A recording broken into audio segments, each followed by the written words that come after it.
राम। वैसे मैं जय श्री कृष्ण बोलती हूँ, सभी मुझे इसी से पहचानते हैं, मुझे जो भी दिसतात जय श्री कृष्ण बोलतात, सगळे जय श्री कृष्ण म्हणतात.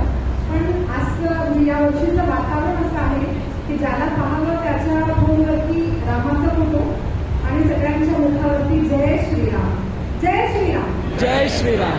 खूप खूप छान वाटतं. प्रत्येक वर्षी एखादा दिवस तरी नक्कीच बुवांची कथा ऐकायला येते.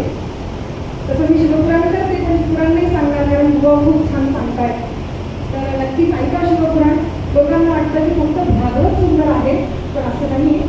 देवी भागवत सुद्धा खूप सुंदर आहे, तशी रामकथा सुंदर आहे. तसंच शिवपुराण सुद्धा खूप मोठं आहे, 24,000 श्लोकांचं भागवत. काही दिवसामध्ये तसं पूर्ण होत नाही, पण जेवढे दिवस आहात तेवढे दिवस नक्कीच प्रत्येकाने यावं, ऐकावं. आणि त्यातल्या त्यात ही कथा म्हणून ऐकत आहोत म्हणजे परमपूजनीय श्री मकरंद बुवा. मला खरं मनाची गोष्ट सांगते. संत श्री डोंगरेजी महाराज म्हणतात की कथा किंचित नाही, कथा कोणाकडनं ऐकावी. की फारच विद्वान असेल आणि भक्त नसेल ना तर तो बंदित करतो, पण जो भक्त असेल तो आपल्याला भगवंताकडे घेऊन जातो. आणि ज्याची कथा ऐकल्यावर दोन गोष्टी घडत असतील तर अशा वक्त्याकडनं कथा ऐकावी. पहिली गोष्ट म्हणजे भगवंतामध्ये प्रेम व्हावं, पहिली गोष्ट म्हणजे भगवंतामध्ये प्रेम व्हावं. आणि दुसरी गोष्ट म्हणजे पाप करण्याचा त्याग करायची इच्छा व्हावी. आपण सगळे पाप करतो, नाही म्हणू नका, आपण सगळे पाप करतो, काया वाचा मनसा पाप करतो आपण. तर पाप सोडण्याची जेव्हा इच्छा होते, कुठल्याही वक्त्याचं प्रवचन ऐकून अशा वक्त्याचं आपण श्रवण करावं. मला असंही आठवतं, बुवांनी ज्ञानेश्वर महाराजांचं चरित्र सांगितलं होतं कोठीला, आणि आजही ते मला आठवतं की ती ऐकल्यानंतर म्हणजे बुवांचं प्रत्येक कीर्तन ऐकल्यानंतर जी प्रेरणा होतीये ते आपल्या सर्वांना नक्कीच माहीत असेल. आणि दुसरी गोष्ट म्हणजे आता ती म्हणल्या की स्त्री प्रवचनकार खूप कमी आहेत. तुम्हाला खरंच सांगते, बुवांचं वीणास्वामी हे चरित्र तुम्ही ऐका, यूट्यूबवरती उपलब्ध आहे. स्त्रीला बाहेर पडणं आणि स्त्रीला काम करणं सोपं नसतं. स्त्रियांना फारसा पाठिंबा मिळत नाही, तुम्हाला खरं सांगते. स्त्रियांना फारसा पाठिंबा मिळत नाही, स्त्रियांना प्रोत्साहन मिळत नाही.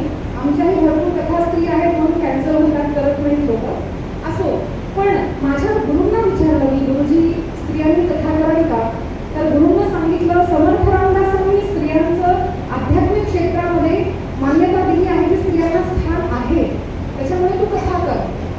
हे श्रीराम मंदिराचे जे कोषाध्यक्ष आहेत, मथुरा मंदिरचे जे उपाध्यक्ष आहेत, असे परमपूजनीय स्वामी श्री गोविंददेव गिरीजी महाराज यांच्याकडून मी दीक्षित आहे. गुरुजींची आज्ञा आहे म्हणून मी कथा करते. तरी सुद्धा अशा खूप अडचणी येतात. मग अशा अडचणी आल्यावर मी खूप काही ऐकते, पण त्यातलं एक खूप मुख्य म्हणजे बुवांचं वीणास्वामींवरचे कीर्तन आहे ना, ते मी प्रत्येक वेळा ऐकल्यावर माझ्या डोळ्यातनं पाणी येणार आणि मला धैर्यही मिळणार की बाळा तो काम थांबवायचं नाही. कुठलीही परिस्थिती असेल, जवळचे असतील, बाहेरचे असतील, कुणी काही म्हणतील, पण तुला जे करायचं आहे, जे करण्याचं ध्येय सद्गुरूंना तुझ्या हाती दिलंय ते तुला सातत्याने करावं लागेल. अशी प्रेरणा देणाऱ्यांपैकी एक नक्कीच मकरंद बुवा आहे. म्हणून जेव्हा जेव्हा बुवा इथे येतील नक्कीच या. आणि ही कथा इथं होते त्याचं कारण जशी गंगा भगीरथांमुळे आली तसे अविनाश जोशीजी काका, त्यांचा परिवार जो भक्त असतो ना त्याच्याशिवाय कार्य संपूर्ण होत नाही. लक्षात घ्या, आपल्यापैकी भरपूर लोकांकडे पैसा असेल, पैसा नाही असं काहीच नाही, आजकाल सगळेजण श्रीमंतच आहेत. पण किती लोकांना असं वाटतं की आपण कथा करावी, आपल्या निमित्तानं 4 लोकांनी कथा ऐकावी. आज इतकं सुंदर जे आयोजन केलेलं आहे, मध्ये आपल्याला जरा लागतं त्याची ही सोय केलेली आहे. थंड वाटावं इतक्या घरामध्ये ही सुद्धा सोय केलेली आहे. म्हणून असे जे भगीरथ प्रयत्न करणारे अविनाश काका आहेत, भागवत झालं, रामायण झालं, आज शिवपुराण ऐकत आहोत, त्याचं श्रेय नक्कीच काकांना, काकांच्या परिवाराला आहे. म्हणून इथं नक्की काहीतरी घेऊन या. काय घेऊन या? भरभरून आशीर्वाद यांना घेऊन या. आणि मी हेच सांगेल की खूप निष्ठेनं बुवांची कथा ऐका. ह्या 2 गोष्टी तुम्हाला नक्कीच.